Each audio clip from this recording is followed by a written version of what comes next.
আসসালামু আলাইকুম গাইস, কেমন আছেন সকলে? আশা করি ভালো আছেন। চলে আসলাম আপনাদেরকে একটি নতুন ব্লগ ভিডিও নিয়ে। তো আজকে যে ভিডিওটা দেখাবো এটা হচ্ছে আমাদের বাড়িতে একটি নতুন টিউবওয়েল বসানো হয়েছিল। টিউবওয়েল বসানোর পরে দেখেন পানির সাথে গ্যাসও আসতেছে। এটা হলো আল্লাহর কুদরত। বর্তমান বাংলাদেশের পরিস্থিতি এতটাই খারাপ যে গ্যাস সংকট। তো এই গ্যাস সম্ভাবনা আমার একটি দ্বার খুলে দিতে পারে। তো কার কার ভিডিওটি ভালো লেগেছে অবশ্যই কমেন্টে জানিয়ে দিবেন। আর এখান থেকে এই যে যেভাবে আগুন ধরানো হয়েছে এইভাবে কিন্তু আসলে আগুন ধরানো ঠিক না, কারণ আগুন থেকে ভয়ানক কোনো ক্ষতি হয়ে যেতে পারে বা অগ্নিকাণ্ড ঘটতে পারে।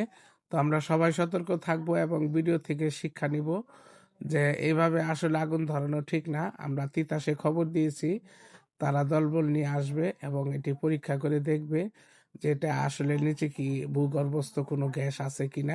ভিডিওটি যদি ভালো লেগে থাকে অবশ্যই লাইক কমেন্ট শেয়ার করে দিবেন।